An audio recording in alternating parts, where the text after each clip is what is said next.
जय हिंद। हम लोग फिजिक्स के क्लास में कक्षा 10 के फिजिक्स के क्लास में लगातार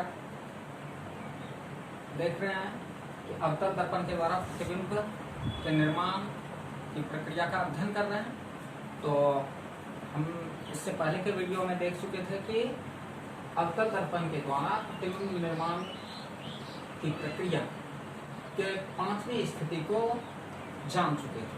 अब हम 6ठी स्थिति के बारे में बात कर रहे हैं कि जब वस्तु अवतल दर्पण के लिए क्या हो, जब वस्तु अवतल दर्पण के लिए अनंत पर स्थित, तब प्रतिबिंब के निर्माण की प्रक्रिया कैसी होगी उसके विवरण के बारे में हम जानकारी प्राप्त करेंगे कि यदि कोई वस्तु अवतल दर्पण के लिए कहाँ अवस्थित हो तो अनंत पर स्थित हो, जैसे सूर्य, चंद्रमा, तारे या जो भी अंतरिक्षीय वस्तु है, तो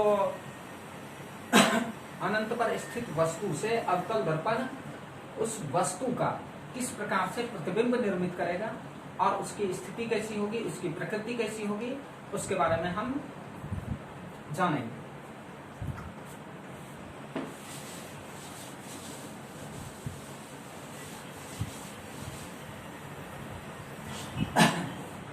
तो लिखेंगे, जब वस्तु अवतल दर्पण के लिए अनंत पर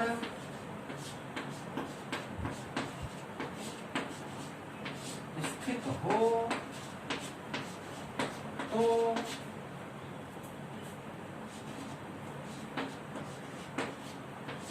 वस्तु का प्रतिबिंब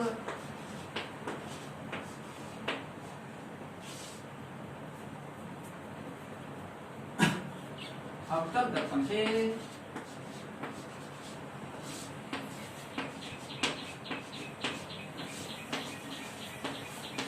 परावर्तक सतह के सामने, अवतल दर्पण के परावर्तक सतह के सामने दर्पण के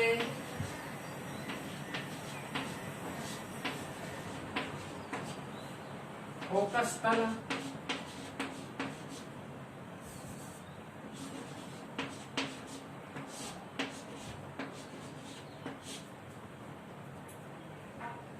दर्पण के फोकस तल पर बनेगा कि जब वस्तु अवतल दर्पण के लिए अनंत पर स्थित हो तो वस्तु का प्रतिबिंब अवतल दर्पण के परावर्तक सतह के सामने दर्पण के कहाँ फोकस तल पर स्थित होगा। तो हम प्रतिबिंब की स्थिति को देख लिए, अब प्रतिबिंब की प्रकृति को देखेंगे।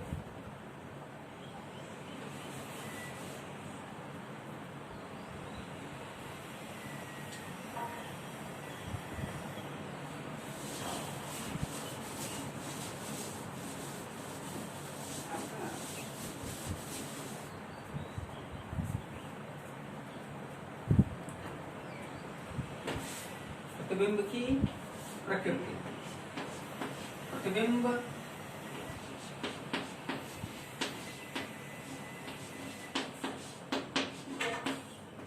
की प्रकृति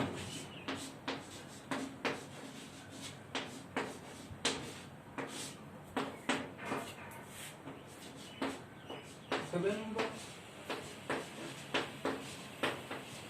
वास्तविक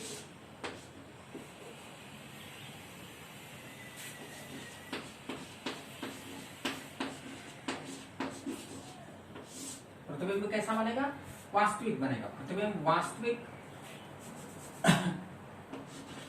वस्तु की अपेक्षा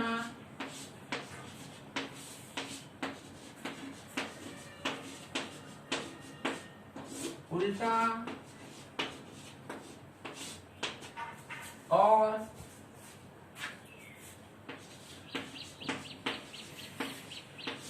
वस्तु के सापेक्ष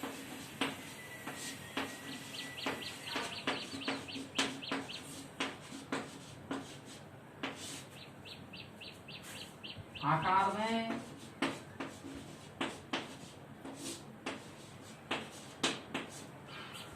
आकार में बहुत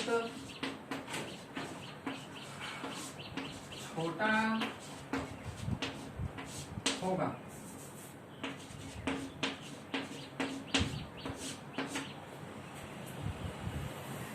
हमने प्रतिबिंब की स्थिति को लिख लिया, हमने प्रतिबिंब की प्रकृति को लिख लिया कि जब कोई वस्तु अवतल दर्पण के लिए अनंत पर स्थित हो तो वस्तु का प्रतिबिंब कहां पर? अवतल दर्पण के फोकस तल पर स्थित होगा। और उसकी प्रकृति कैसी होगी? तो प्रतिबिंब की प्रकृति, प्रतिबिंब कैसा? वास्तविक वस्तु की अपेक्षा उल्टा और वस्तु के सापेक्ष आकार में बहुत ही छोटा होगा, क्योंकि अनंत पर स्थित वस्तु सूर्य, चंद्रमा, तारे, ये सब क्या? अनंत पर एक बहुत बड़ा पिंड है, और उस बड़े पिंड के सापेक्ष जब हम अवतल दर्पण में उसके प्रतिबिंब को देखेंगे तो उसका प्रतिबिंब बहुत ही छोटा प्राप्त होता है। और कहा? तो अवतल दर्पण के फोकस तल पर। अब हम क्या करेंगे कि इस स्थिति और प्रकृति को जानने के लिए इसके किरण आरेख की बनावट को समझेंगे।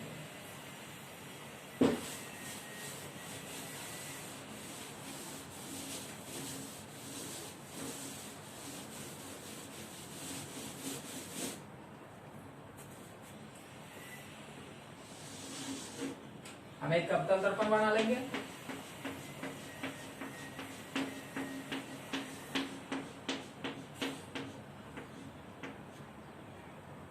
फिर इसके ध्रुव को सूचित करेंगे।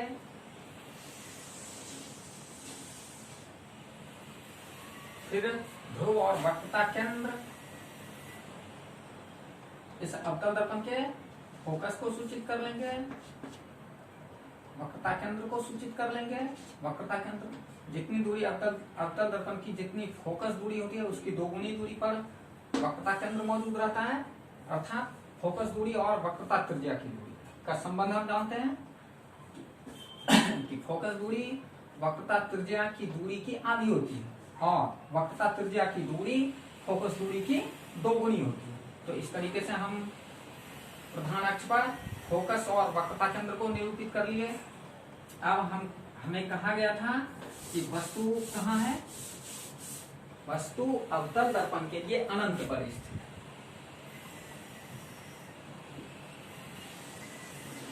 क्या वस्तु है? अब इस वस्तु के एक सिरे से हम प्रकाश की किरण को आपतित कराते हैं।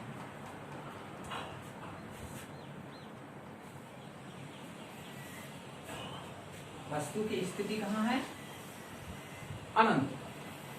अब एक प्रकाश की किरण को दर्पण के परावर्तक सतह पर आपतित होते हुए दिखाए। अब दूसरी प्रकाश की किरण को हम दर्पण के ध्रुव पर आपतित होते दिखाएंगे। तो दूसरी प्रकाश की किरण को हम दर्पण के ध्रुव पर आपतित होते दिखाएं। हम देखते हैं कि ये प्रकाश की किरण परावर्तन के नियम का पालन करते हुए उधर से होकर गुजरी, और दूसरी प्रकाश की किरण जो ध्रुव से होकर ध्रुव पर आपतित हुई थी, ये परावर्तन के बाद परावर्तन के नियम का पालन करते हुए कहां प्रतिच्छेद कर दी? तो फोकस के सीधे, सॉरी, तो हम देखें कि यदि कोई वस्तु अवतल दर्पण के लिए कहां पर? अनंत पर स्थित है, तो उससे आने वाली समांतर प्रकाश की किरणें, एक प्रकाश की किरणें अवतल दर्पण के परावर्तक सतह पर आपतित हुई और दूसरी प्रकाश की किरण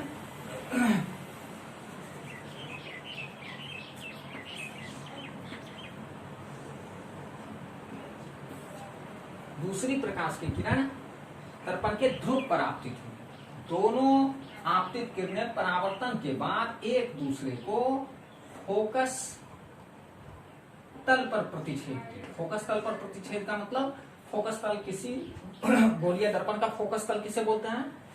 कि अवतल दर्पण अवतल हो या उत्तल, उस दर्पण के फोकस पर खींची गई काल्पनिक लंबवत रेखा क्या कहलाती है? फोकस तल कहलाती है।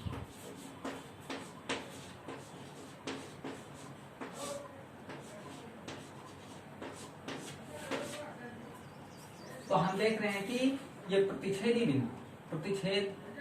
बिंदु पर जब हम फोकस पर एक काल्पनिक लंबवत रेखा लेते हैं तो प्रतिबिंब भी वहीं अवस्थित है। तो इस तरीके से हमने देखा कि ये प्रतिबिंब, वस्तु, यहाँ वस्तु और यहाँ वस्तु का प्रतिबिंब।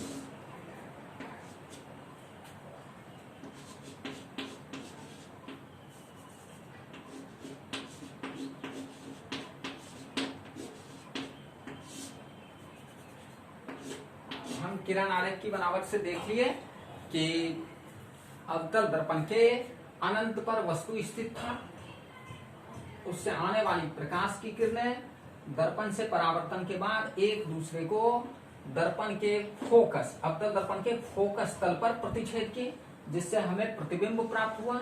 अब वस्तु अनंत पर है तो बहुत बड़ा है, और प्रतिबिंब जो निर्मित हुआ वस्तु के सापेक्ष क्या है, बहुत छोटा है। तो इसकी स्थिति, वस्तु और प्रतिबिंब की स्थिति को भी देख लिए। अब इसकी प्रकृति के बारे में लिखेंगे कि प्रतिबिंब क्या है। प्रतिबिंब वास्तविक है क्योंकि अवतल दर्पण के परावर्तक सतह के सामने फोकस तल पर बना हुआ है प्रतिबिंब, इसलिए प्रतिबिंब कैसा है, वास्तविक। एक प्रकृति देखें,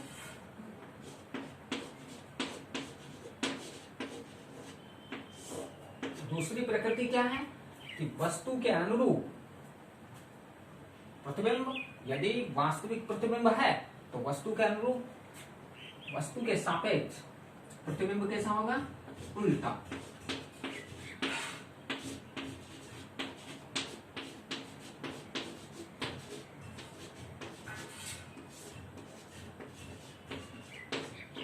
वस्तु के सापेक्ष उल्टा। और प्रतिबिंब का आकार कैसा है, प्रतिबिंब का आकार वस्तु के आकार से बहुत ही छोटा है।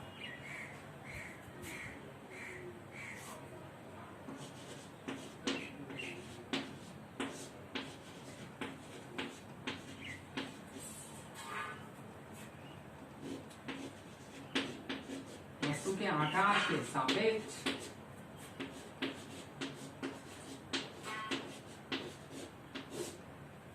बहुत ही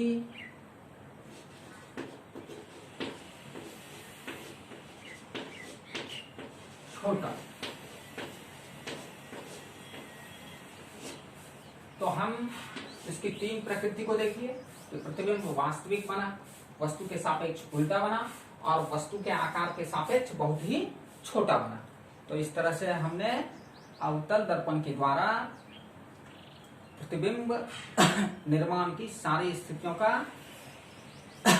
और प्रतिबिंब की प्रकृतियों का अध्ययन कि अवतल दर्पण के प्रधान अक्ष पर अलग अलग स्थान पर यदि वस्तुएं रखी हुई हो तो अवतल दर्पण उसका कैसा प्रतिबिंब निर्मित करेगी और उन प्रतिबिंबों की प्रकृति कैसी होगी, इस सब के बारे में हमने पूर्ण अध्ययन किया। अब हम लोग इसके बाद अलग टॉपिक पर चर्चा करेंगे अगले क्लास में। जय हिंद।